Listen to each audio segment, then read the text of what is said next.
Olá pessoal, estamos começando mais um podcast CMB e o convidado de hoje é o Matheus Valêncio. Ele congrega conosco aqui na comunidade metodista. Mas antes de começar esse podcast, eu queria te apresentar nossas redes sociais. Nós estamos no Facebook como Comunidade Metodista de Brodowski, no Instagram como @igreja CMB, no YouTube nós temos 2 novos canais, um é o Corte CMB, o outro é o Nostalgia CMB, e estamos no Spotify também como Igreja CMB. Matheus, seja bem-vindo ao podcast CMB. Obrigado, é um prazer estar aqui para bater esse papo, contar um pouco umas histórias aí e poder abençoar quem está ouvindo. Começa falando quem que é a pessoa do Matheus Valêncio. Matheus Valêncio, eu sempre confundo ultimamente, tenho 37 anos. É por causa da pandemia. É, da pandemia. Eu passei o ano passado todo falando que eu tinha 37. Aí fui numa médica há uns meses atrás e ela falou assim, não, mas você tem 36. Eu ganhei um ano. Falei, nossa, eu só tava perdendo um ano. Mas tenho 37 anos, sou filho de pastores, filho do pastor Carlinhos, da pastora Rosana, que hoje estão lá na Bahia para cumprir, né, o chamado. Sou casado com a Marielle, tenho uma filhinha, a Rebeca, de 4 anos. Estou na igreja desde que nasci, assim, meus pais eram pastores, são pastores, já tem algumas histórias, mas são convertidos junto com o pastor Jefferson, são daquela época lá dos dinossauros, do bispo. E estou desde então na igreja. Não cheguei a desviar em nenhum momento, mas tive alguns momentos de estar com o pé no mundo. Tem as irmãs? Tenho 2 irmãs, a Cássia e a Keren. A Keren é pastora em Cajuru, junto com o Grauber. A Cássia é líder das crianças aqui em Brodowski. Eu sempre fui envolvido com o ministério de louvor. E aí depois que eu fiquei velho, eu comecei a dar uma segurada. Mas assim, ainda sou envolvido ainda. Ficou velho, ficou novo, velho. Diminuiu um ano aí. Diminuiu um ano, né? Mas hoje assim, tem uma visão mais voltada para a palavra mesmo, né? Para entendimento, sabedoria. Sou uma pessoa que tem muito a aprender ainda com Deus. Tá? Sinto que muita coisa eu deixei de viver em Deus. Por conta de personalidade, por conta de jeito. Mas creio que ainda há tempo de muito de Deus para minha vida, para minha família. Então é isso, sou evangelista, sou consagrado evangelista aqui e estamos aí para isso. Você é natural de Brodowski? Não, eu vim para Brodowski, a minha história começa em Brodowski há muito tempo. Eu era de Ribeirão, era da igreja do pastor João Roberto em Ribeirão, João Roberto Lotti. E a gente sempre foi muito envolvido com o pessoal de Brodowski. Na época da Luciana, na época da Carla, a gente sempre vinha pra cá, tinha muitos amigos, vinha todo retiro de carnaval, minha mãe fazia questão de estar aqui com a gente. E a igreja vinha também. E aí os meus pais, eles têm um período que eles ficam 12 anos divorciados. O meu pai ficou 12 anos separado do caminho de Deus, vivendo no mundo. E 12 anos depois, menos um pouco do que 12 anos, mas uns 9 anos depois, Deus chama ele de volta, ele aceita ser chamado e ele volta a tentar reconstruir a família. Então, nesse período, a gente ficou em Ribeirão, apesar de que, antes disso, a gente sempre foi muito cigano, digamos assim. A minha esposa até brinca que eu mudava de semana. Pra você ter uma ideia, eu morei lá em Ribeirão, eu cheguei a morar em 4 casas na mesma rua. Nossa. Então assim, sinal de que eu mudava muito. Cheguei a fazer mudança, tá carregando as coisas nas costas, eu tava esperando 2, eu ia falar, aconteceu comigo, não, 4. Não. A minha esposa, quando eu casei, ela nunca tinha mudado. Ela casou, ela mudou 3 vezes comigo já. Mas assim, agora a gente parou. Mas a gente... Como meu pai, ele é muito... O chamado dele é muito evangelista. É muito de abrir igreja, de começar trabalho, tanto que agora ele fez isso na Bahia, de uma continuação de trabalho. Então ele faz isso muito. Então eu já morei em Batatais, já morei em Guarda-Mor, que é a divisa com Minas, já morei em Goiás. Em Goiás eu morei em umas 4 cidades. Aí voltei para Ribeirão, que foi quando eles se divorciaram. E aí em Ribeirão eu rodei bastante, porque a gente morava em casa alugada, então precisava ficar cada época numa casa diferente. E como é que era isso pra você? Tipo, não é só mudar, né? Você chegava a mudar de uma cidade para outra também ou só dentro da mesma cidade? Não, depois, com os meus pais casados, houveram várias mudanças de cidade. Depois que eles se separaram, não, a gente ficou só em Ribeirão mesmo. Como é que era essa questão? Porque tem a questão de amigo e tem a questão de escola. Sim. Né? Você chegou a pegar isso de ficar... Não, até que não, porque assim, as mudanças aconteciam de bairros, né, lá dentro de Ribeirão, mas a estrutura de igreja e de escola acabava sendo a mesma. Isso não mudava. Mas era ruim porque, pra você ter uma ideia, a última casa que a gente morou em Ribeirão, que foi quando os meus pais já tinham decidido que iam restaurar a família e tudo mais, a gente não pôde levar nenhum móvel, de tão quebrado que estavam as coisas. Passei por isso também. Então assim, o meu pai veio e falou, não, pelo amor de Deus, não dá, vamos... Na época, as Casas Bahia montavam aquelas casas com os móveis deles lá. Tipo, você fazia algo no site ali, eles te entregavam tudo pronto, né? Isso, entregavam tudo pronto. E aí você pagava em 48 vezes.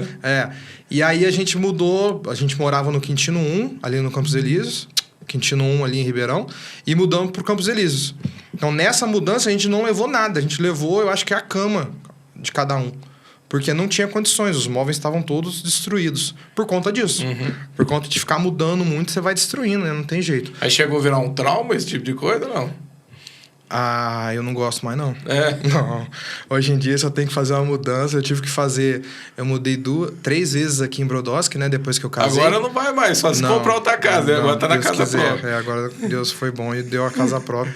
Deus ouviu a oração da minha esposa, que ela mudou 2, ela já ficou traumatizada.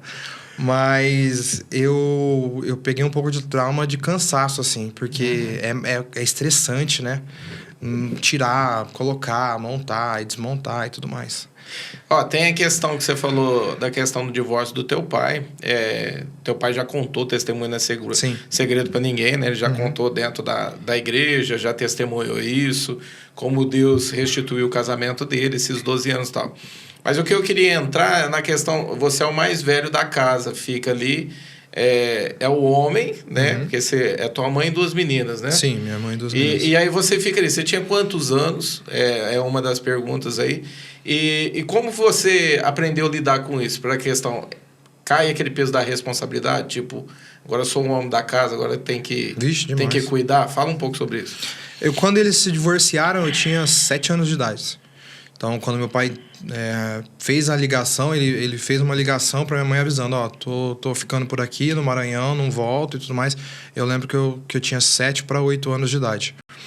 Não foi fácil porque eu acabei abraçando isso mesmo. E é uma coisa que até hoje eu ainda tenho que lutar. Porque às vezes eu ainda me coloco na posição de tentar proteger as minhas irmãs, né? Ou proteger a minha mãe. E isso acaba trazendo um peso que eu não deveria carregar e acaba gerando outras coisas, né? Então, sim, eu sempre tive muito isso de me preocupar além do normal com elas, porque eu sabia que a gente tinha passado. Porque não foi fácil, né? A gente terminou, eles terminaram, e aí a minha mãe, que nunca tinha assim, na adolescência e tal, mas não tinha trabalhado para fora e tudo mais. Minha mãe teve que correr atrás. E aí eu via tudo isso. Eu via o sacrifício que ela tinha. Era ela sozinha, né? Era ela sozinha. Novo e Era sozinha. Vocês ficavam com alguém? Alguém cuidava de vocês? Não, a gente ficava em casa mesmo. Eu limpava a casa, né? Ajudava com o cuidado da casa, assim. As meninas estudavam de manhã, chegava, aí elas chegavam... Eu estudava de tarde, de manhã, e elas de tarde. Então eu chegava, elas iam estudar e eu ficava na casa durante a tarde. Então, minha mãe passava o dia todo trabalhando. E aí eu assim, graças a Deus eu não tive que começar tão cedo a trabalhar, né? Eu comecei com 15 anos de idade.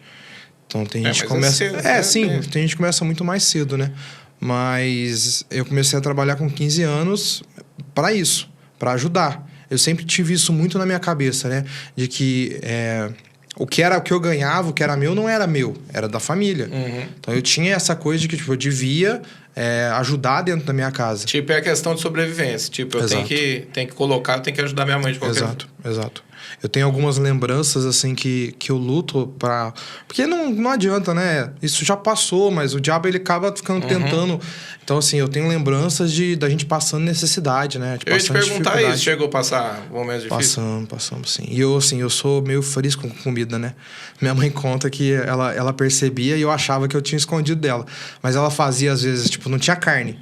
Um arroz, um legume, alguma coisa. Aí eu chegava na cozinha, assim, abria as panelas, aí eu via que não tinha. Em vez de eu falar, assim, que eu não ia comer porque não tinha, pra não magoar ela, eu falava, não tô com fome hoje, não. Eu vou comer um pão só. Então, assim, é frescura, lógico, dá pra comer sem, mas eu lembro de cenas assim. Lembro de cenas da gente fazer um caderninho, minha mãe tinha um caderninho, que ela anotava os sonhos que ela tinha, né? Que a gente tinha como família, né? Desejos e projetos. E a gente comemorava muito as pequenas vitórias. Então, eu lembro da gente, em 2000... Dos aviões dos Estados Unidos lá, foi 2009, né? Não. 2011. 11. Isso, não foi? Ajuda aí, Eric. Quanto foi? 2011? 11? Eu lembro que a gente conseguiu, naquele mesmo ano, um videocassete. Então, a gente comemorou como se fosse uma Copa, sabe? Gritando e feliz e tudo mais. Então, era bem difícil, mas a gente sempre foi muito unido, né? Eu acho que isso ajudou muito a gente a passar por essa situação. A gente sempre correu atrás por todo mundo. Então, um lutava pelo outro. Eu falo assim, quando eu te conheci, eu não sei quantos anos já que eu já te conheço, mas desde quando eu te conheci, você ainda nem era casado, mas você sempre foi muito responsável do teu jeito de ser, a tua forma de falar, não era muito de brincadeira, era né? Você acredita que é por conta dessa questão desse tempo também, de alguma maneira, acaba favorecendo, né? Porque, tipo, eu me tornei muito sério, né? Eu me tornei alguém muito fechado, assim. E só tem um outro lado, né, também, né? Tipo assim, você acabou crescendo em cima de uma situação que você passou. Pelo fato de entender que, tipo, a necessidade bateu na tua porta muito cedo e você teve que aprender a lidar com tudo isso e de alguma maneira, acabou te ajudando também, né? Sim. Mas isso também te atrapalhou de algumas formas? Tipo, com questão de amizade, desse tipo de coisa ou não? Era mais tranquilo? Assim... Pelo lado de amizades, como eu sempre convivi muito com gente de igreja, né? Que nasceu dentro da igreja. A igreja em Ribeirão era pequena. Mas, assim, a gente era meio bagunceiro, né? Meio zoeiro, assim. E eu sempre fui o mais recatado, digamos assim. Então, acho que isso ajudou. Mais retraído, de alguma isso ajudou, porque eu sempre tive muito... A verdade é que eu sempre tive muito temor da mão de Deus. Então, assim, a minha mãe, ela conseguiu implantar na gente um temor de Deus. Então, tipo assim, eu não tô com vocês o tempo todo, mas Deus tá. Então, olha isso. Então, a gente sempre foi muito, muito preocupado com o que a gente ia fazer. E mais, a gente teve sempre muito isso de não desagradar a minha mãe. Eu acho que muito das minhas decisões tem uma influência por não desagradar a minha mãe. Não posso responder pelas meninas, mas por mim eu sinto que tem nítido isso. Eu lembro de um momento em que acho que eu passei trote com os amigos na rua, assim, na casa de alguém. E aí deu um bafafá gigantesco, deu um maior problema com o marido da pessoa que a gente zoou lá em Ribeirão e tal. E aí eu lembro da minha mãe falar assim, tô decepcionada com você. A única vez que eu ouvi isso dela. Cara, eu passei 3 dias chorando, porque aquilo pra mim era mais pesado que ela tivesse me batido. Então, assim, eu tenho que... Muitas das decisões foram voltadas para trazer um orgulho para ela, né? Porque a gente sabia que ela tinha sofrido e tudo mais, então a gente queria pela fase que ela passou, facilitar para ela. Quando essa questão do teu pai, da ida do teu pai, te gerou algo também a respeito... Hoje eu vou te perguntar, porque, tipo, você tá legal. A questão do teu pai faz quantos anos já que ele já restaurou o casamento? Só para o pessoal saber. Eles restauraram o casamento em 2007, quando a gente veio pra... Eles casaram na semana que a gente mudou para cá. 2007? Não era 2011. Ô, Eric, não é 2011, não. 2001. 2001, é verdade, 2001, né? 2001. As Torres Gêmeas é setembro de 2001. É isso mesmo. 2007 até hoje dá quantos anos? Você é melhor de conta aí. 7, 14, 21... 14... 15, 16 anos. Já 16 anos que o teu pai restaurou já, tá? Então, só para as pessoas entenderem, né? A questão da restauração do casamento do teu pai, tudo que ele já... Hoje, a questão da igreja, tudo que está sendo feito através da vida dele, o tanto que Deus honrou essa questão da restauração, tudo. Uhum. Mas só para entender, essa questão tua com ele, gerou um peso, gerou algo? Não houve. Isso foi difícil? Como é que era isso? Não tem como não ter gerado, né? Assim, apesar de que isso é uma coisa que as pessoas que estão à volta falam mais do que a gente até, que se impressionam mais do que a gente, porque a gente foi uma coisa natural. Mas a minha mãe, ela nunca teve... Eu não lembro de um único momento que minha mãe falava mal do meu pai pra gente.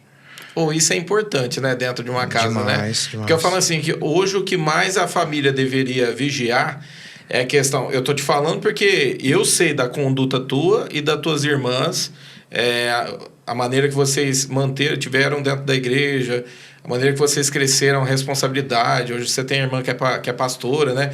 A tua irmã é firme também de ministério, tem você. Eu falo assim, a importância do pai ou a mãe saber lidar com esse tipo de coisa.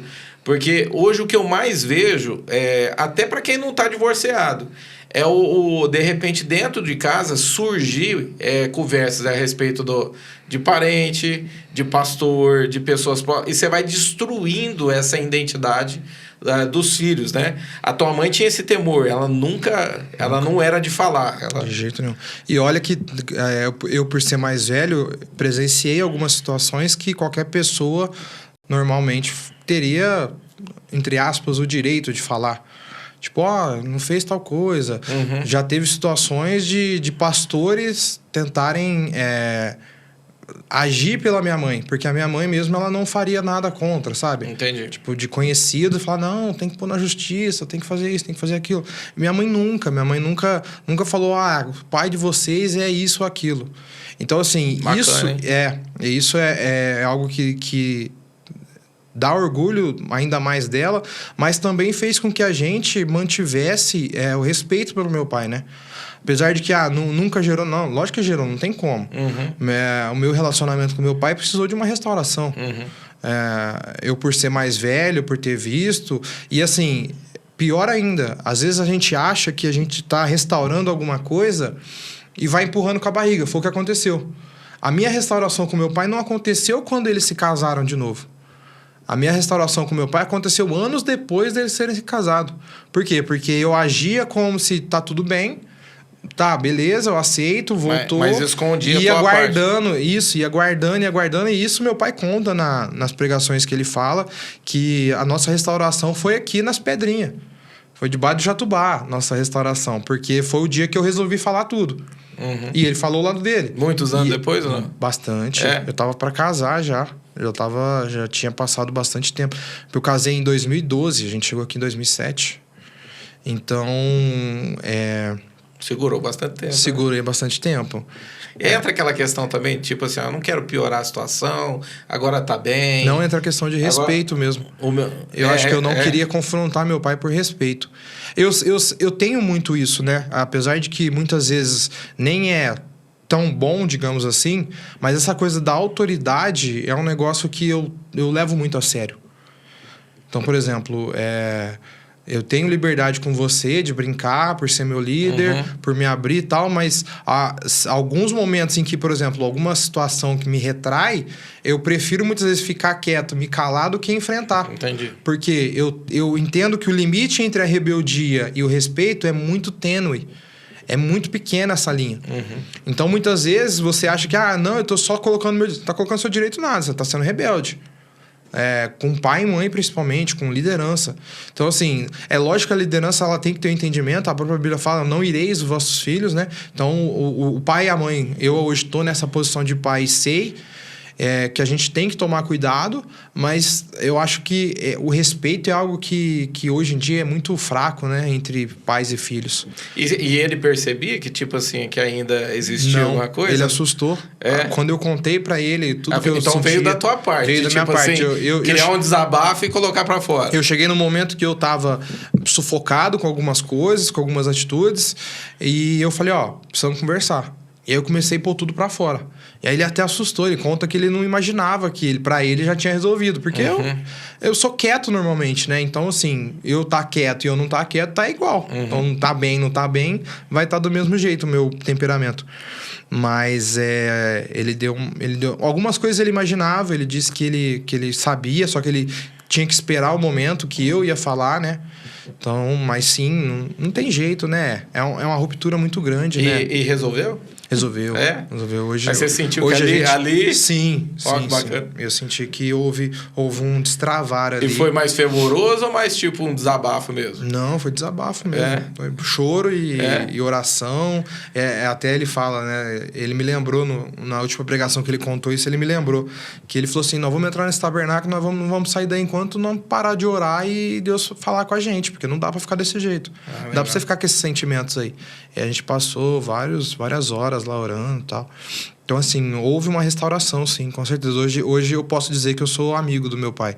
Consigo conversar com ele, consigo me aconselhar, consigo debater com ele algumas vezes, né? Não concordar com algumas coisas, igual eles foram pra Bahia e ele sabe que era um chamado de Deus. E aí eu falei, não acho que vocês têm que ir, não sei o quê, mas eu entendi. Foi de Deus, porque a gente foi para um congresso, eu, meu pai e o pastor Glauber, lá em São Paulo, uns dias antes deles viajarem. E lá Deus falou muito comigo, que eu não podia interferir no que ele estava fazendo. Na hora eu... porque é aquela questão, né? Você tá olhando no lado filho com mãe. Pessoal. É aquela coisa, teu pai tá voltado o coração pra obra, né? Meu pai, ele não tem isso de Aí ele sentimento. olha pra lá. Aí vem a questão da necessidade. Hoje o Lucas tá lá também, né? Teve aqui no podcast, aqui tá lá numa luta, lá numa batalha lá, né? Os irmãos que têm chegado lá, hoje, graças a Deus, tem uma igreja assim estruturada. Sim. Mas pro teu lado é diferente, né? Não, eu só pensava em, minha filha tem 4 anos, não vai ver meus pais direito. Aí. Meus pais mal vão estar aqui e tal. Não, fiquem... Porque assim, antes deles irem pra Bahia, eles vieram pra Brodowski, voltaram pra Brodowski. Foi. Né? Ficou um tempo aqui. Ficaram um ano aqui. E aí eu falei assim, não, então volta pra Cajuru, fica em Cajuru mesmo, cuida da igreja lá em Cajuru, que é melhor do que ir lá pro outro lado. Mas aí, nesse dia, Deus falou, não tenta impedir aquilo que eu tô fazendo, né? Libera a sua mãe. E aí, no mesmo dia, eu liguei pra ela, tava lá em São Paulo, eu liguei pra ela, falei, mãe, te libero, vai, deixa Deus fazer. Acho que foi bom até pra ela, nesse sentido. Bacana. Mas bate a saudade, né? Eu não sou uma pessoa que gosta muito de ficar ligando, de ficar falando em celular. Isso eu puxei um pouco pro meu pai. Meu pai, eu não posso dizer que meu pai é duro, mas é o temperamento dele.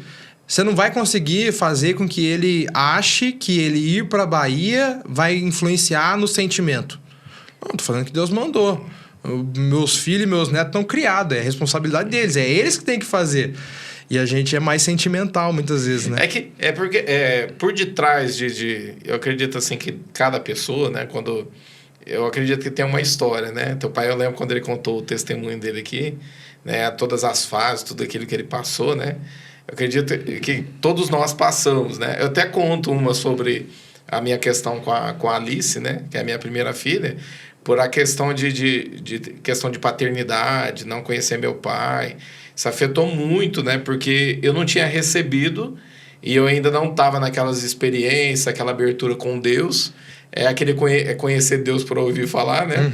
E eu passei uma dificuldade muito grande na questão de não ter recebido para dar para ela. E para mim foi muito difícil, né, a situação. Depois disso eu aprendi assim que por detrás de cada pessoa tem uma história, né? Exato. Aí de repente a gente olha e fala assim, o meu pai é mais assim, né? Eu lembro que com a minha mãe era a mesma coisa. O dia que o Espírito Santo começou a me revelar sobre a minha mãe, o jeito dela, a forma que ela era muito reservada. Ela sempre foi de falar muito, mas muito reservada em tudo, né? E aí Deus me mostrou ela por detrás, eu fui conhecendo muitas coisas, né? Mas eu acho que o bacana é a questão que você fez, né? Você, antes de casar, você vai lá e tem uma conversa séria com o teu pai. E hoje você é pai, E né? foi ciente. Eu fiz antes de casar por ciência mesmo, porque eu não queria começar uma vida nova antes de resolver isso, né? Eu tinha muito isso claro pra mim. E isso poderia afetar hoje até na tua menina, porque de repente se você carrega algo mal resolvido dentro de você, né? você também é criar essa... Não tem jeito, né? É espiritual, isso vai passando, né? Vai. E hoje, como é que é a relação? Hoje você é pai, como é que é a tua relação com a tua menina? Cara, assim, eu olho muito, porque eu sempre olhava o seguinte, eu falava assim, eu acho que quando eu for filho, eu vou entender a relação de Deus com a gente. E a verdade é que eu não entendi isso. Tipo, não teve... minha filha nasceu, eu mudei meu relacionamento com Deus para ter um relacionamento mais íntimo com Deus porque eu sou pai agora. Para mim, isso não aconteceu. Pode ser que aconteça para muita gente. Para mim, particularmente, não aconteceu. Mas o meu relacionamento com a minha filha é ótimo. É lógico que ela é pequena, então algumas fases ainda vão mudar muito. Mas... É o começo, né? É o começo. Mas assim, eu consegui entender bastante essa questão do amor, né? Do abrir mão por outra pessoa. Apesar de que, igual a gente falou, você já fazia as coisas pelas suas irmãs, pela sua mãe e tal. Pela Rebeca é diferente, né? É um sentimento diferente, é uma proteção, é um cuidado, então ajuda. Deixa eu mudando.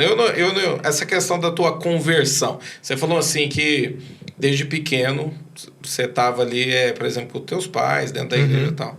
Mas eu acredito que todo mundo tem uma fase na vida onde dá aquele despertar. Que é a questão de tipo... agora eu tô conhecendo um Deus diferente aqui, né? Teve essa fase na tua vida, tipo assim, que de repente você olha para Deus de outra maneira, aquela experiência assim que mexe contigo? Então, eu posso dizer que eu tive duas situações dessa, de um momento que eu posso dizer que houve uma mudança em relação à conversão, né? Apesar de ter nascido na igreja e tudo mais, e não ter me desviado, aos 16 anos eu passei por um problema de saúde. Eu estava indo para a escola e tive uma convulsão. Aí essa convulsão me levou para o hospital, o médico pediu alguns exames e nesse exame saiu que eu tinha um tumor na cabeça. Como é que foi isso? A questão da convulsão? Foi o quê? Convulsão. Mas você estava na rua? Não, eu estava voltando da escola. Até uma história engraçada, porque eu estava voltando com um cara que eu estudei desde a primeira série. Eu estava lá em Ribeirão, a gente estudava de manhã, estava no 2º ano do ensino médio. E aí ele falou assim, vamos comigo na escola, que era o Colégio Cônego Barros, ali na Francisco Junqueira. Vamos comigo lá que eu vou fazer transferência para lá. Eu falei, vamos. A gente morava no Quintino. E fui com ele, voltei e entrei no ônibus, ali na Praça 15. Eu entrei no ônibus e eu lembro de olhar pro lado e começar a sentir minha boca tremer. Olhei pra praça, assim, a última lembrança que eu tenho. Olhar pra praça e... Isso dentro do ônibus? Dentro do ônibus. A gente tava sentado dentro do ônibus. E aí a minha boca começa a tremer, meu braço a tremer, eu falo comigo dentro da mente, porque eu não consigo soltar som, e apago. Eu acordo lá na emergência, ali na Jerônimo Gonçalves, naquele hospital, antes que não era só Covid, era hospital normal, né? Eu acordo com uma menina que estudava na escola. Tipo, eu tava no 2º, ela tava no 1º. Eu olhei pro lado e assustei. Falei, quem é você? Falei, eu tava no ônibus, você passou mal dentro do ônibus. E eu falei, mas cadê o rapaz que tava comigo? Falei, ele falou que não te conhecia. Eu até ficava com medo. Um dia você vai ouvir essa história, viu? Deve ter ficado com medo da situação, alguma coisa do tipo. Certeza, ficou com vergonha, sei lá, porque convulsão é uma coisa feia, né? Não deve ter sido bonita a cena. E aí eu falei, mas o que aconteceu? Era da igreja? Quem, o cara? Não, esse não. Não, senão eu olhava até endemoniado. Teve medo de expulsar, né? Não, e aí, como é que foi? Você acordou lá? Aí acordei lá na emergência com essa menina, falei, o que aconteceu? Ela falou, você teve uma convulsão dentro do ônibus e perguntaram se alguém conhecia, eu já tinha te visto na escola, sabia quem era você lá da escola e vim com você. Nossa, fiquei perdidinho, né? Porque você volta bem grogue, assim. Devia ser 1 hora, 2 horas depois já disso. E aí minha mãe chegou logo depois. Fui pra casa e aí eu fiz os exames pelo convênio na época. E aí nesses exames... Porque foi assim, eu tive numa terça-feira... Aí fiquei a semana inteira sem ir. Nessa semana eu fiz o exame. Na outra semana eu fui voltar na outra terça-feira para estudar. Então, tipo, eu fiquei 1 semana em casa. Quando eu fui voltar para a escola na outra terça-feira, de manhã, indo para a escola, eu tive outra convulsão. Aí essa eu lembro que eu tava em pé dentro do ônibus, subindo a Quito Junqueira ali. E a minha mão começa a tremer de novo. E aí eu falo, não. Passa na cabeça a questão da lembrança do... Na hora eu lembro da minha cabeça gritando comigo, não, de novo, não. E lembro de cair. Aí eu acordei dentro da ambulância. Dessa vez eu acordo dentro da ambulância. E aí eu tô deitado, o bombeiro por cima, assim, começando a me amarrar. E aí eu falo, o que aconteceu? Você teve uma convulsão, calma. Eu falei, não é possível, não tive outra convulsão. O médico falou que era uma única vez. Nessa época, tinha sido pouco depois do Ronaldo, jogador de futebol, que ele teve uma convulsão antes do jogo. E a médica que fez os exames, ela falou pra mim, falou assim, não, deve ser igual o caso do Ronaldo, um estresse, alguma coisa, e não vai ter mais. Aí eu comecei a brigar com o bombeiro. Não é possível de eu ter tido outra. Não. Ele falou, calma. Aí ele me amarrou, colocou aquele negócio na cabeça, né? Pra me imobilizar. E apaguei de novo, fui pro hospital. Mas aí você apagou... Não, apaguei de apagado. Não foi... provavelmente foi algum calmante que eles devem ter dado, alguma coisa. Porque eu tava bem agitado na hora. E aí fui pro São Francisco e lá já tava com o exame pronto. E aí eles meus pais... Minha mãe, meu pai estava em Brasília nessa época. E aí a médica falou para minha mãe que foi encontrado um tumor. E só que o que acontece? Esse tumor, ele estava do lado direito. Do lado direito, tudo que é do lado direito do cérebro influencia o lado esquerdo. E o lado esquerdo é o coração. Então, para eu fazer essa cirurgia dentro do HC, eu pagaria naquela época R$37 mil. Naquela época, isso 20 anos atrás. Então, já assim, tinha mais de 100 hoje já é difícil você ter R$37 mil para fazer uma cirurgia, imagina naquela época. Então, aí meu pai chegou, meu pai, graças a Deus, conhecia o chefe da neurocirurgia do HC, e aí ligou para ele lá no Maranhão, falou, preciso de ajuda, não sei o quê.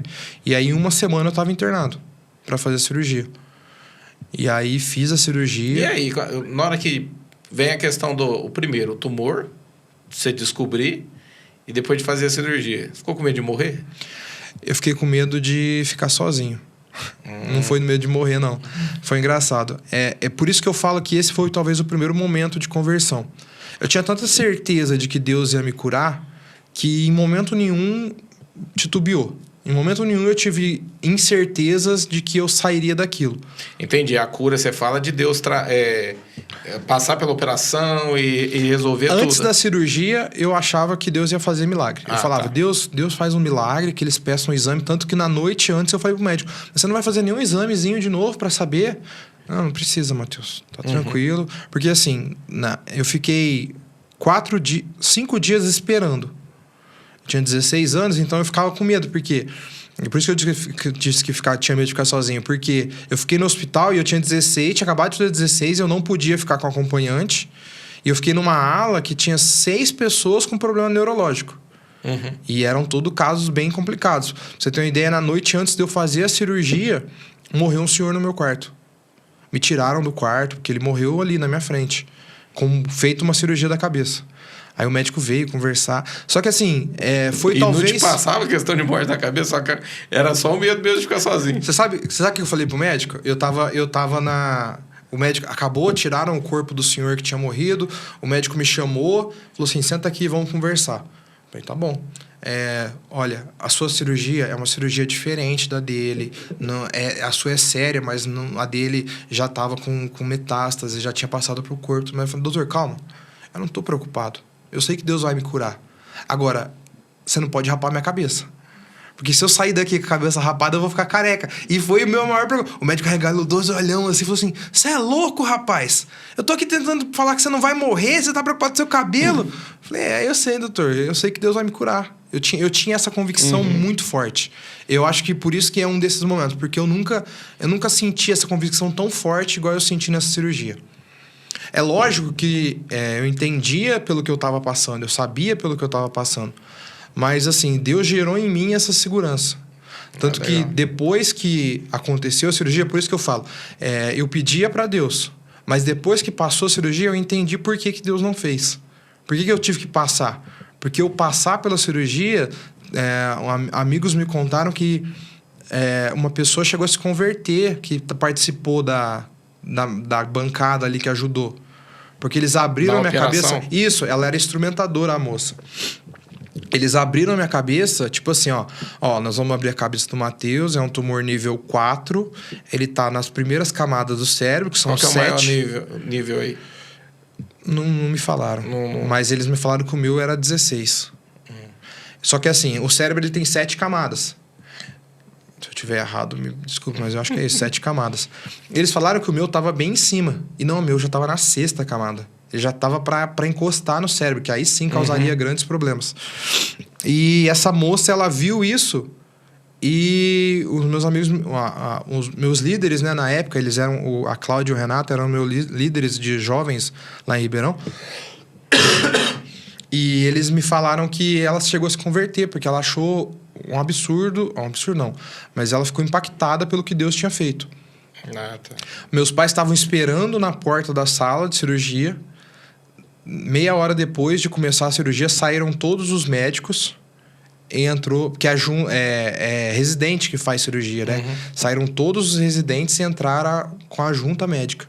Então, todo mundo já percebeu que seria complicado. A gravidade da situação. Tá. Eu durei 14 horas de cirurgia, era pra durar 4. Nossa! É. É engraçado que a gente tava na mesma época que agora, Copa do Mundo. E eles me falaram assim na noite anterior, amanhã você deve ir pra cirurgia umas 10 horas da manhã, mais ou menos. Tá tranquilo. Aí nas 6 horas da manhã, porque era na Copa da Japão e China, 6 horas da manhã eles vão me buscar. Eu falo, não, gente, vai jogar França e Argentina, não é possível que eu vou perder o jogo, eu quero ver a Argentina perder. E aí, não, tem que ir, beleza, fui. Fiquei 14 horas. Quando eu voltei, depois da cirurgia, eu tô na maca, eles começam a me acordar, porque eu tenho que dar algumas respostas, né? Pra eles saberem que a anestesia não continuou, exatamente. E aí a moça me chama, pergunta, qual é o seu nome? Eu falo. Qual é o seu endereço? Eu falo. Quem são seus pais? Eu falo. Aí ela, não, tá tudo bem. Eu falei, moça, deixa eu te fazer uma pergunta. Quem ganhou França e Argentina? Você perguntou? Depois de 16 horas, cabeça aberta. Aí ela... E ó que eu nem sou, assim, um fã de futebol nem nada. Mas, assim, aquilo me marcou muito. E aí ela... Quê? Falei, moço... Nem ela sabia. Não, nem ela entendeu. Ela falou assim, o cara respondeu direito, agora já tá vindo com um papo todo estranho. Falei, não, moço, sabe o que é? É que quando eu saí pra fazer a cirurgia, me falaram que eu ia poder assistir o jogo. Me tiraram antes do jogo. Eu queria saber o resultado. Eu quero saber se a Argentina foi desclassificada. E ela... Tipo, eu lembro da cara dela assim, né? Meio grogue, assim. Eu lembro da cara dela me olhando, tipo assim, assustada. Calma, descansa. E aí eu fui pro quarto. Eu ia sair com 2 dias depois da cirurgia. Então, o milagre tava aí. Eu só não saí porque eu peguei uma infecção de urina na troca da sonda. E aí eu acabei ficando 7 dias no pós-cirúrgico. Um tempo de castigo lá. Perdeu todo o jogo. Perdi tudo. Não, perdi não. Eu voltei um dia antes da final. Misericórdia de Deus. Misericórdia de Deus. Eu assisti a final, assisti o Brasil ser campeão num churrasco com meus amigos da igreja. Cabeça toda enfaixada, assim, todo mundo todo super preocupado comigo. E rapou o cabelo ou não? Não. Não? Não rapou. Ele rapou só aqui. Foi bonzinho. E rapou aqui. Ô, louco. Mas aí o cara, se tivesse rapado, eu voltava lá pra brigar com ele. Foi o esforço que eu tive pra convencer eles que não ia dar pra rapar. Mas não rapou. E voltei com 7 dias. E aí esse período de pós-operatório, né? Eu tive experiências com Deus muito forte. Então, assim, eu me transformei de uma forma que... Até então, né? Durante 16 anos eu não tinha passado por coisas semelhantes quanto a isso. Ah, legal. E a questão da fase mais difícil, você acha que foi essa? Foi a questão do teu pai? Você já falou de 2, né? Ou teve outras? Não, mas assim, só pra completar, eu acho que a segunda vez que eu senti que eu tive uma transformação espiritual foi quando eu mudei pra cá. Quando eu vim pra cá, eu tive talvez uma experiência diferente. Por quê? Porque eu passei pela cirurgia, eu me santifiquei de uma forma extremamente grande, só que eu comecei a esfriar de novo, lá em Ribeirão. E comecei a me envolver com coisas que não deveriam e fui esfriando. Então aquilo foi se apagando em mim. Quando eu vim pra cá, aquilo reacendeu. Quantos anos você tinha? Quando eu vim pra cá foi 2007. Eu fiz a cirurgia em 2002, 5 anos depois, 16, 17, 18, 19, 21. Cheguei aqui com 21 anos. E eu cheguei aqui e vi uma galera de jovens que eram diferentes. Eu lembro que eu brincava com a Emily, eu falava assim, ô Emily, não é possível. Eu, uma menina de 20 anos, nunca ter ficado com ninguém. Lá em Ribeirão, pra gente, isso era normal, isso era uma coisa que não era nem pecado. E é pecado, tá, gente? Mudei meu consentimento, mas eu vi jovens aqui extravagantes mesmo, sabe? De buscar Deus, eu vi uma juventude unida. E aí a pastora Janete fala, né? Que a nossa chegada aqui parece que a gente nasceu aqui. Que a gente se encontrou com o pessoal e se uniu de uma forma, tanto que a gente veio para casar. Os 3 filhos, os 3 casaram aqui. Uma namorava antes, terminou o namoro e os outros 2 casaram todos aqui. Ó, eu acho legal porque eu fiz o meu encontro em 2005. Então, você chegou em 2007, eu lembro da tua chegada, tua e das tuas irmãs, né? E eu lembro que quando as tuas irmãs chegou, era um alvoroço no meio do... Os caras no meio dos meninos, Bravo, tipo assim, ó, brigava. quem que vai casar e tal, né? Eu acho que eu nem te conhecia direito. Era mais... O que mais me chamou a atenção das tuas irmãs, porque elas eram gêmeas, né? Uhum. E aí saiu toda aquela conversa, assim, no meio. Mas eu lembro que a época que você chegou também foi uma época bacana dos jovens, né? Não, cheguei depois. Foi depois? Cheguei depois. Eu Ah, cheguei logo depois do que tinha acontecido. bem, E aí eu tive uma ligação muito grande, né, com os jovens. E uma ligação muito grande com... Na época era o Zé Leandro, que era o líder. Então, assim, a gente se uniu. O Gordo, eu já era amigo dele da infância. Então, muitos eu já tinha algum tipo de contato daquela época que eu vinha pra cá, pra Retiro, com a coisa da carne e tudo mais. Mas foi como se a gente, com todo mundo, tipo, se conhecesse desde sempre. Então, a gente criou um laço muito forte. E foi engraçado, porque quando a gente decidiu mudar pra cá, a gente estava um dia, a gente veio na casa do pastor Jefferson, que meus pais já conheciam desde sempre, e aí a gente tá lá sentado com eles, conversando, aí meu pai fala, ó, a gente resolveu restaurar o casamento, só que a gente não pode casar em Ribeirão, porque eu já casei em Ribeirão com a Rosana, então eu tenho que esperar para vir uma documentação lá do Maranhão, porque meu pai chegou a casar de novo. E aí o Jefferson falou assim, ué, mas pra quê? Casa aqui em Brodowski? Brodowski é outra comarca, não precisa... Porque não tinha nada a ver com errado ou certo, era só uma questão de burocracia. E aí...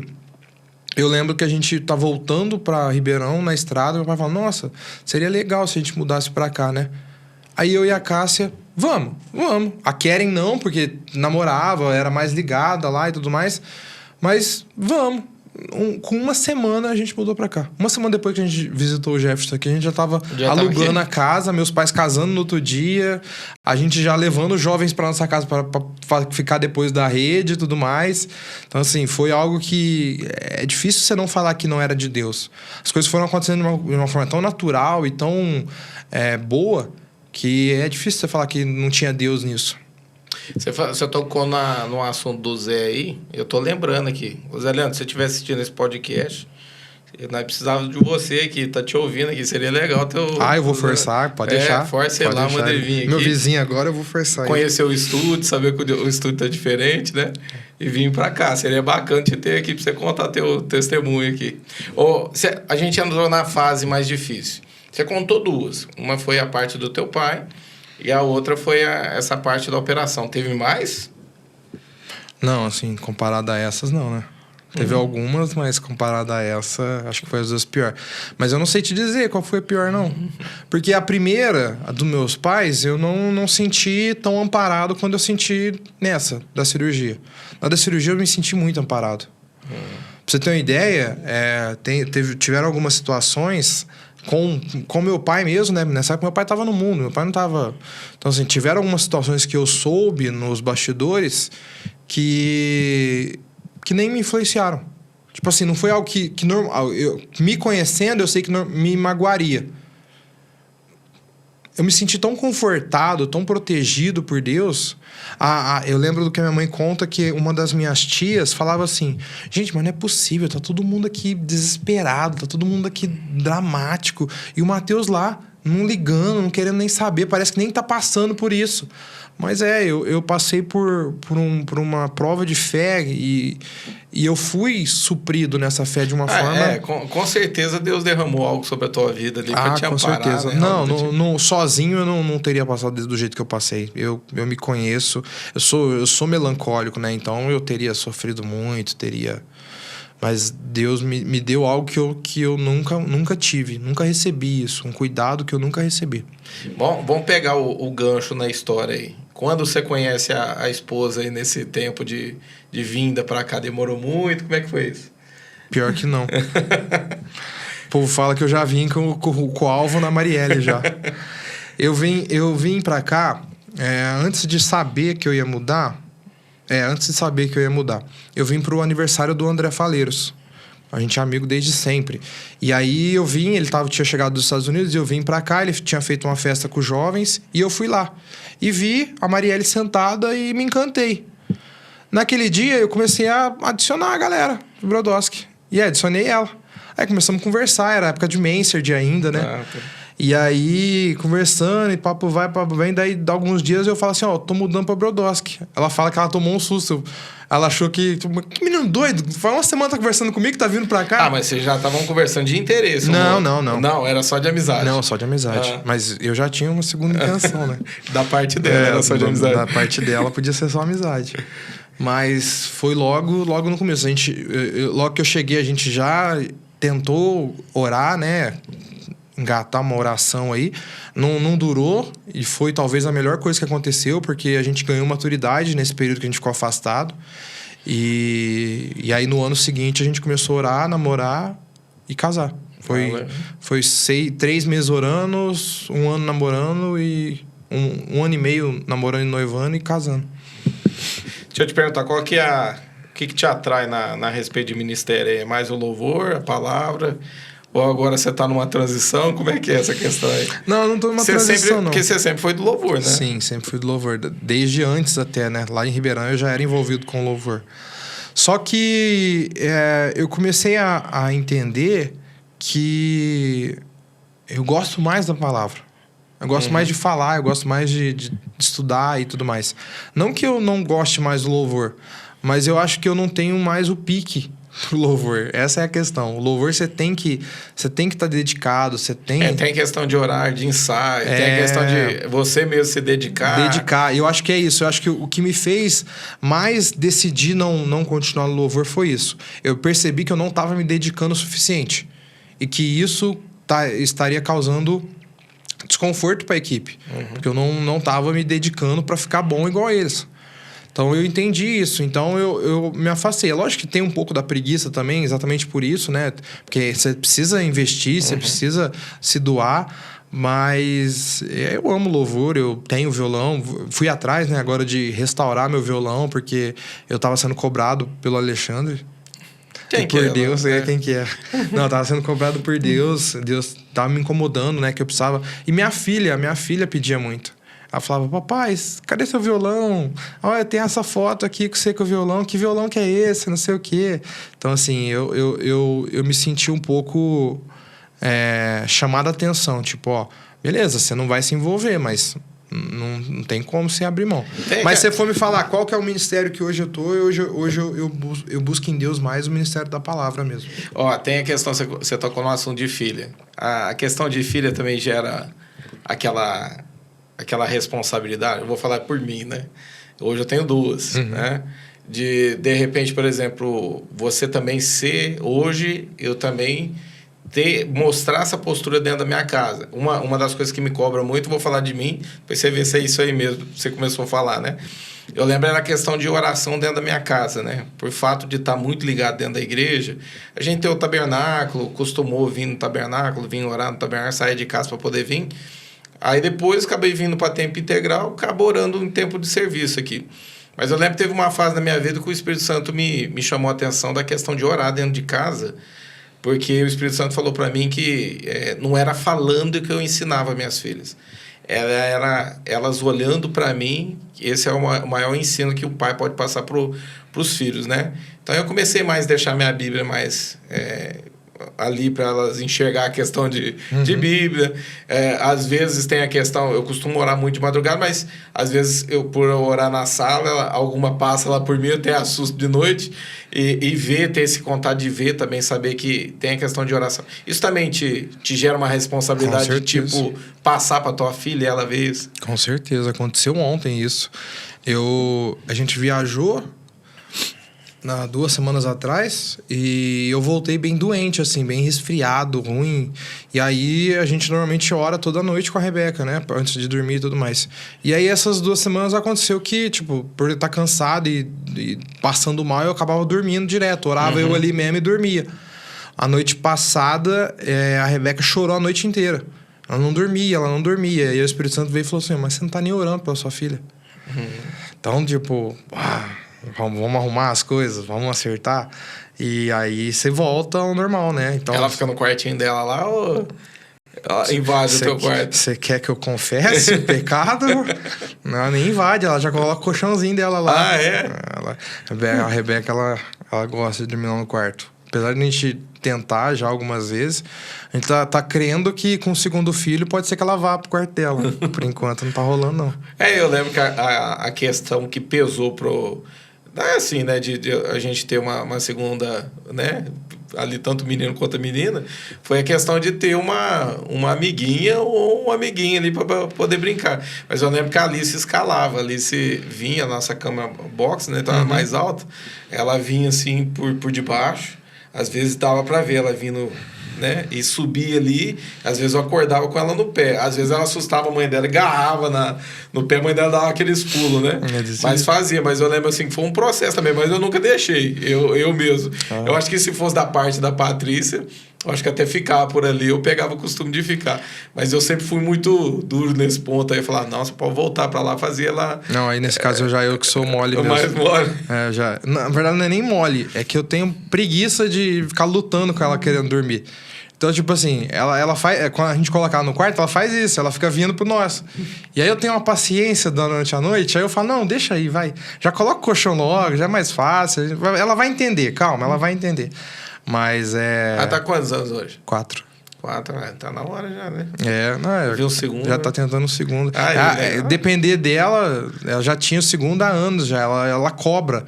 Esses dias é engraçado que a Marielle tava limpando o quintal lá. E aí, de repente, a Rebeca em silêncio. Aí ela olha pra trás, a Rebeca ajoelhada no chão, assim, com as mãozinhas juntas, e eu orando. Oi, filha, o que foi? Eu tô pedindo pro Papai do Céu a minha irmãzinha. A Marielle falou assim, como é que eu vou falar não pra essa criança?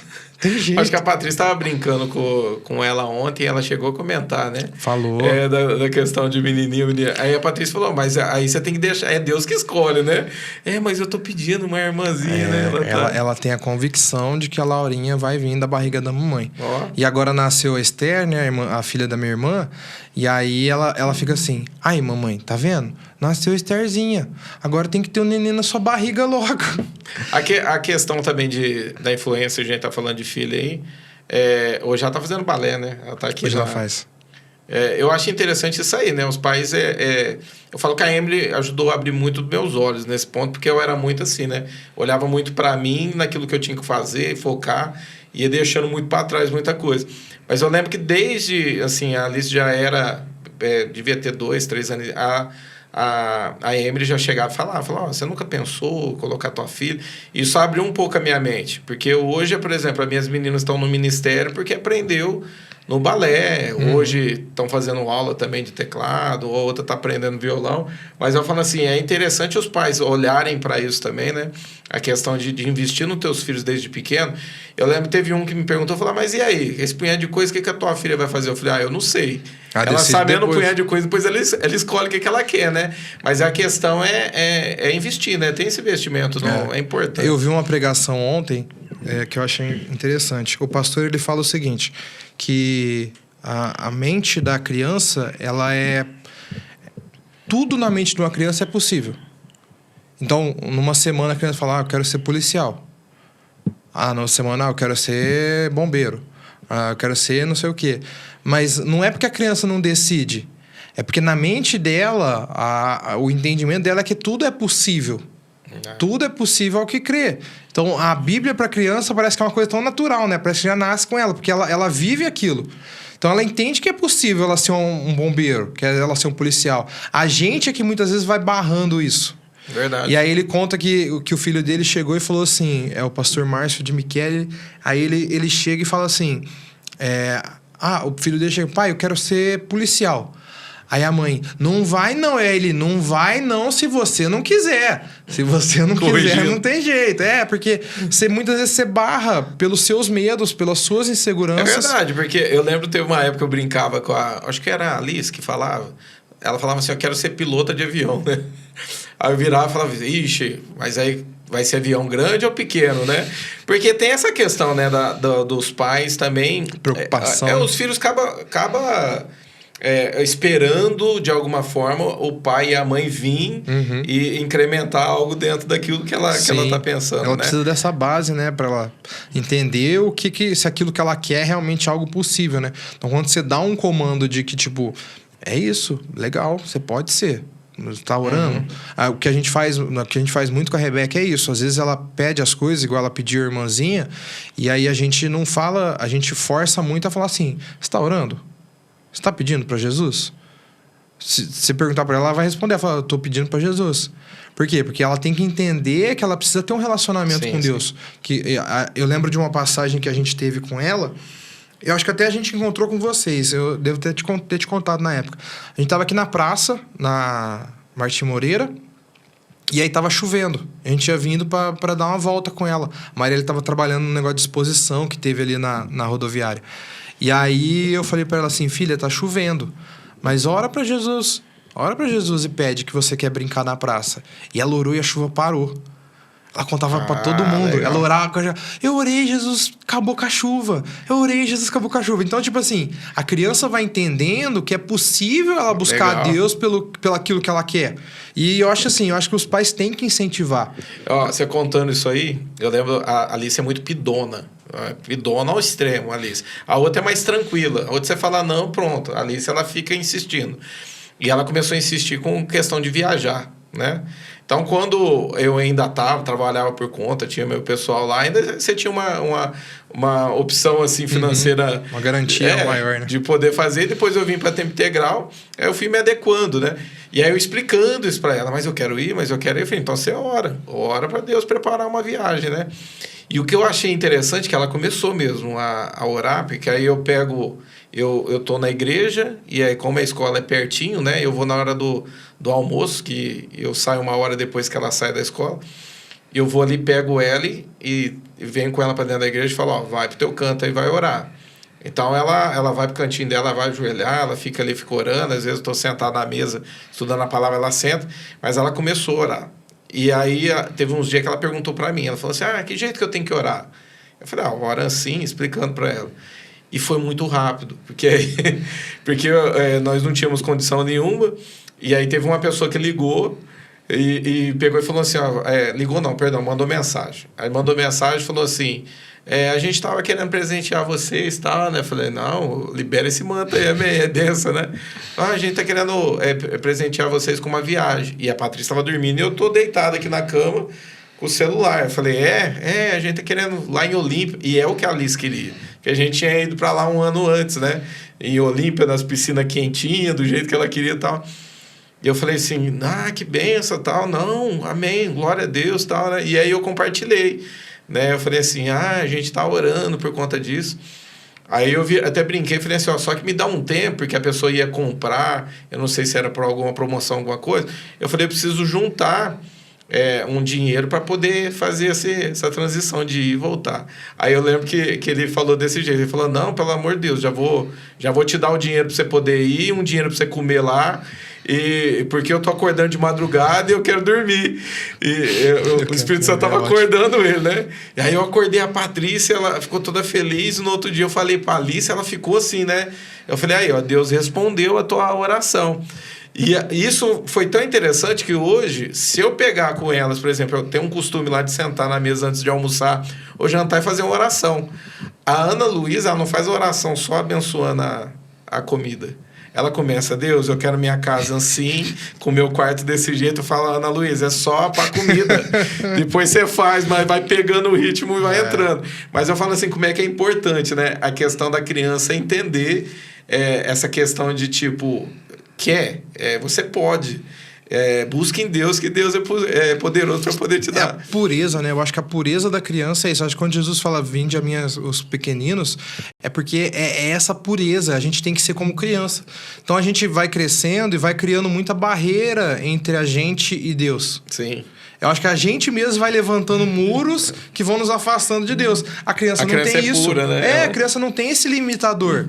Então, assim, para uma criança falar, Deus, para mim, orar hoje e falar assim, Deus, eu quero uma menina, eu quero uma menina. Eu não me sinto confortável para fazer isso. Porque eu acho que eu tô fazendo alguma coisa errada.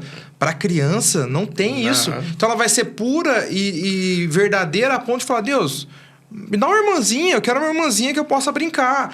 Então, eu acho que muitas vezes a gente tem que ensinar, mas a gente também tem que olhar muito para eles. Ela nem sabe, né? Que depois, na hora que o nenenzinho vir, vai estar do lado dela no mesmo quarto, vai acordar ela com choro. Não, a gente já falou já tá preparando. Você sabe que quem vai ser responsável por cuidar de noite é você, né? Ah, não, papai, tudo bem, eu vou cuidar. Você tem sonho que pretende realizar aí? Tem algum sonho que você não realizou e quer? Algo que você espera? Eu queria começar a sonhar. Não, eu tenho um problema sério quanto a sonhos materiais, assim, né? Eu sempre acho que eu não devo, mas eu tenho me policiado esse final de ano para mudar isso. Eu creio que eu tô para viver um novo tempo em 2023 e eu quero isso, eu quero aprender a sonhar mais com Deus. E aprendi muito com a Rebeca mesmo. Com a Rebeca, com a Marielle. A Marielle, ela tem muito essa coisa de, tipo... A gente até brinca, fala, você é queridinha de Deus, porque você pede as coisas acontecem. Então, assim, às vezes, eu acabo me limitando muitas vezes. Se você me perguntar, você tem um sonho? Não, eu não tenho. Mas eu estou trabalhando para começar a sonhar. Igual eu tava sonhando em ter um carro diferente. E aí eu ouvindo palavras e não sei o que. Aí ontem eu tava deitado na cama, eu tinha ouvido essa palavra que eu ouvi durante o dia, foi muito focada nisso, em sonhar, em sonhos, né? Que o cérebro, ele só acredita quando você começa a montar isso na sua cabeça. Começa a gerar, né? Exato, ele não vai acreditar em alguma coisa que não tem nada a ver com ele. Se você for montando na sua mente, e aí isso é pro bom e pro mal, independe... Mas ele começa a trabalhar no seu entendimento. E aí você começa a sua volta a agir também em favor daquele desejo.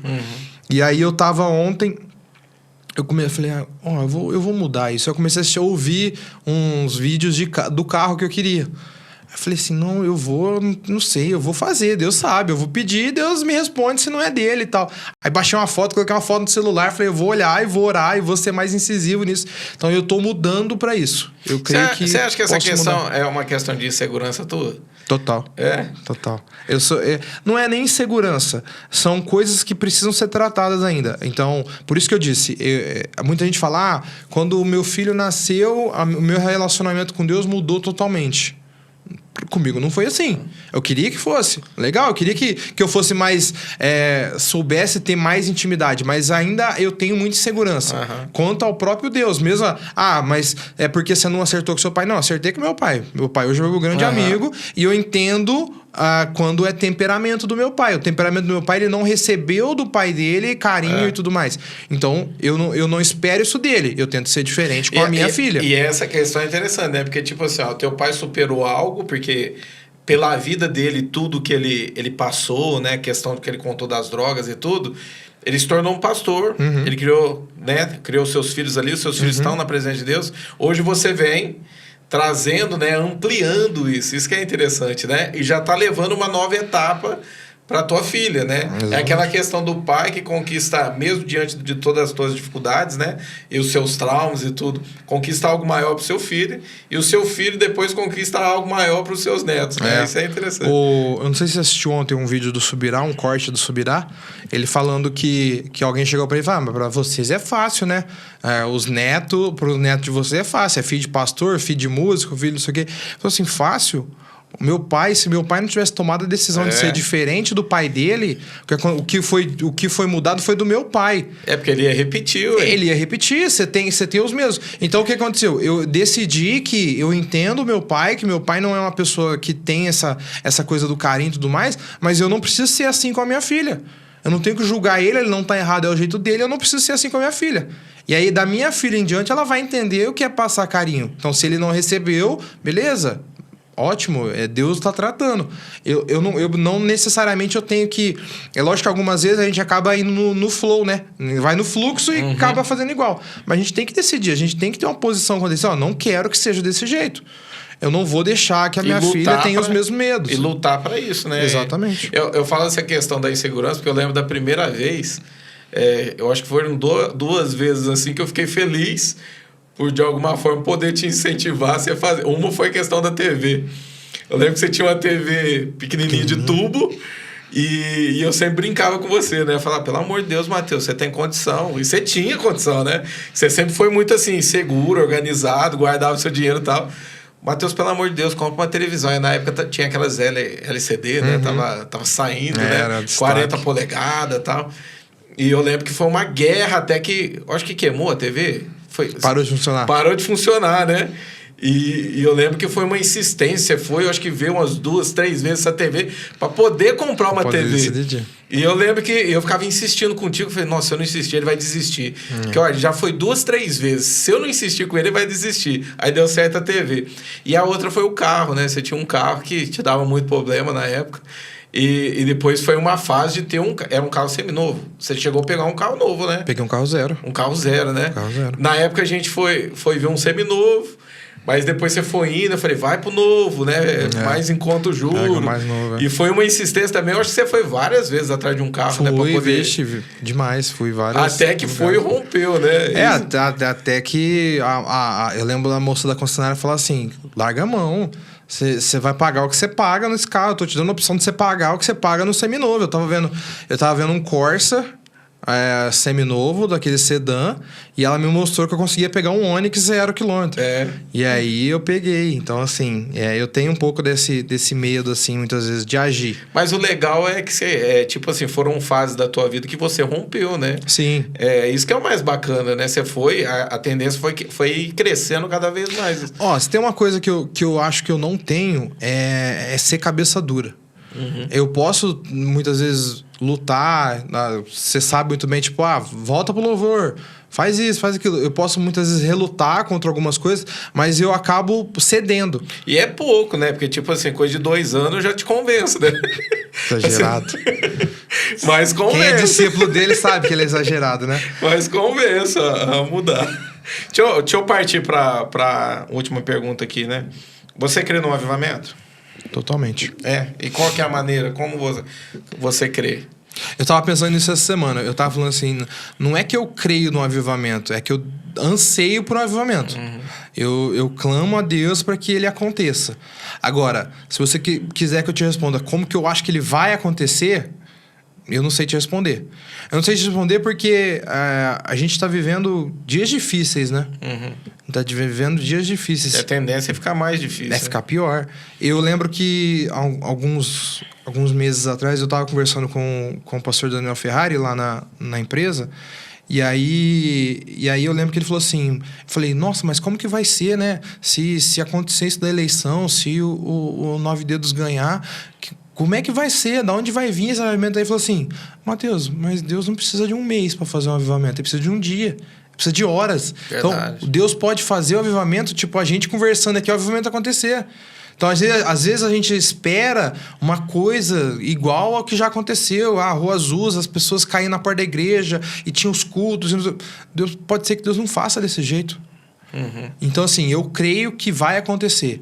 Não acho que vai ser nos mesmos moldes que já aconteceram. Eu falo assim que avivamento e volta de Jesus é um assunto que os próprios discípulos já achavam que Jesus voltava para aquela época, né? E o avivamento que eu acho que a gente aceita também é a mesma coisa, né? De repente a gente pensa de uma maneira É, que E vai Deus ser tá igual fazendo- já aconteceu. E Deus às vezes tá fazendo já tá começando a acender a chama e a gente tá esperando que seja aquela coisa das pessoas caindo.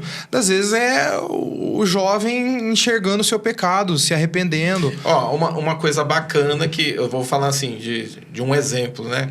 Você pegou a época do tabernáculo, né? Sim. O tabernáculo, você chegava, era um fluxo de pessoas ali dentro. Sim. Eu lembro que eu chegava ali, tinha coisa de 20, 15 pessoas orando ali, né?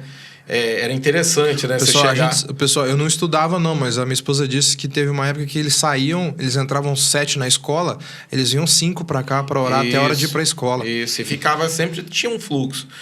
Depois acabou essa questão, mas hoje, por exemplo, uma coisa que eu estou vivendo, né? A questão, por exemplo, Deus ele faz de modos diferentes. Um exemplo, a oração ela é ali. Hoje, por exemplo, o que eu tenho mais visto é a oração da madrugada. Hoje a gente tem um grupo lá de irmãos, né? Para sempre um estar incentivando o outro, questão de horário.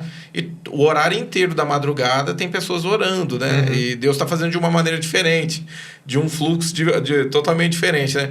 Eu falo que eu penso que é a mesma coisa. De repente a gente está esperando de uma forma e de repente nos bastidores já está tudo acontecendo, Já tá né? acontecendo. Já tem algo acontecendo.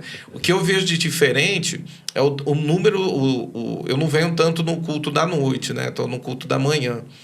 E quando eu venho pregar no culto da noite, toda vez que eu venho, eu fico impactado no número de pessoas que eu não conheço. E aí, de repente, por eu ser, por exemplo, assim, uma figura que eu tô ali e apareço mais, estando pregando ali em cima, às vezes eu passo por pessoas no mercado ou na rua e cumprimenta e, tipo, falo, paz, tal, mas eu fico Não bem assim, sabe eu fico até exatamente. mal por não saber, tipo assim, nossa, é lá da igreja, não é da igreja, né? E quando você chega, de repente, é aqui do culto da noite. São muitas pessoas novas que chegaram, né? E hoje a gente está experimentando isso. Eu olho e falo, glória a Deus, né?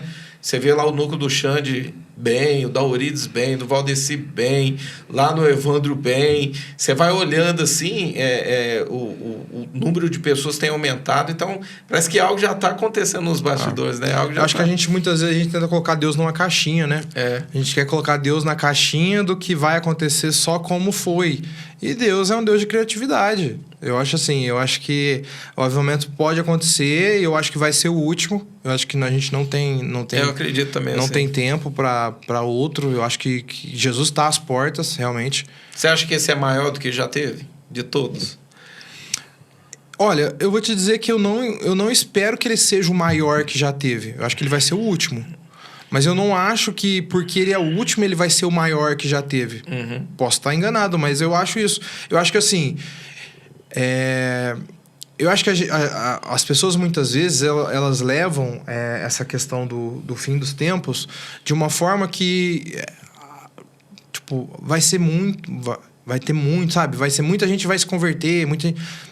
Eu não sei, talvez não. Talvez eu imagino que a medida vai ser travada. Por quê? Porque tem que ter uma igreja santa. A noiva tem que estar santa. Então, assim, a gente vive numa época que a santidade está sendo muito banalizada. Então, as pessoas lidam muito com santidade como se fosse, tipo, coisa de velho. Não tem nada a ver santidade mais, isso é exagero. Então, assim, eu acho que esse avivamento pode ser que ele não seja o maior de todos em número. Ele não vai mover com um país, mover com uma cidade inteira. Pode ser que ele seja menor, mas ele vai ser mais impactante. Por quê? Porque eu acho que desse vai sair muitos que vão estar no avivamento, que vai fazer parte dessa noiva pura e santa, assim. Eu já penso diferente. Eu acho que já vai ser algo estrondoso, algo muito grande. Eu sei. Ô, Matheus, eu queria te agradecer pela tua presença, você poder estar aqui. Mas antes de ir, de repente você pode pegar alguma coisa que a gente falou aqui. Ou de repente você deixa uma mensagem mesmo, mas eu queria que você passasse isso pro pessoal que tá em casa. Bom, quero agradecer estar aqui esse momento. Foi muito bom poder contar um pouco da minha história. Você que está me ouvindo, entenda que muitas vezes a gente acha que porque a gente nasceu na igreja, porque a gente está há muito tempo, que já viveu o que tinha que viver, já passou pelo que tinha que passar, e não é bem assim. Eu estou na igreja há 37 anos. Eu tenho 37 anos e estou na igreja há 37 anos. São fases. São etapas, são mudanças, e muitas vezes a gente acha que vai ser sempre do mesmo jeito. Agora eu falei aqui, eu não sou um cara sonhador, mas eu tô querendo pro próximo ano buscar ser alguém sonhador. Sonhar os sonhos de Deus. Então, assim, se você sente que há algo novo para acontecer na sua vida, não desista, não desanime, busque em Deus. A frase que eu quero deixar é: não coloque Deus numa caixinha. Não entenda ou não imagine que Deus é igual a pessoa que já pregou para você, a pessoa que já te ensinou, a pessoa que te magoou, a pessoa que te fez mal. Deus não é isso. Deus é um Deus de novidades. Deus é um Deus de criatividade. Então, se você, por algum motivo, se afastou, se você, por algum motivo, não consegue voltar a ter aquela vida que você tinha antes, entenda que Deus ele tem algo novo para a sua vida. E que você possa ter um ano abençoado, assim como eu creio que eu vou ter. Obrigado. Matheus, mais uma vez, obrigado, viu? Eu que agradeço. E antes de sair, eu queria agradecer o Gilberto pelas canequinhas. O Gilberto, policial, marido da Roberta, da Arro do Pastel. Fez essa doação aqui, dando as canequinhas da gente aqui pro podcast. Eu te agradeço do fundo do coração. Se de repente você quer fazer parte de alguma maneira patrocinando a tua marca aí, né? Não sei, da tua lojinha, algo assim que você trabalha, nos procura aí nos bastidores, que a gente vai ver que pode estar passando na TV aqui no fundo, né, na hora do podcast. Pessoal, antes de sair, é muito importante, deixa seu like aqui no vídeo. Compartilha, se você ainda não é inscrito no canal, tem a opção de inscrever-se aí, mas faça isso que isso cresce, né? Dá um engajamento no canal, isso cresce e o vídeo chega para mais pessoas. Então é importante, é um meio que a gente criou para poder estar evangelizando e falando de Jesus aqui, glorificando o nome dele. Que Deus abençoe sua vida e fique na paz do nosso Senhor Jesus Cristo e até a próxima em nome de Jesus.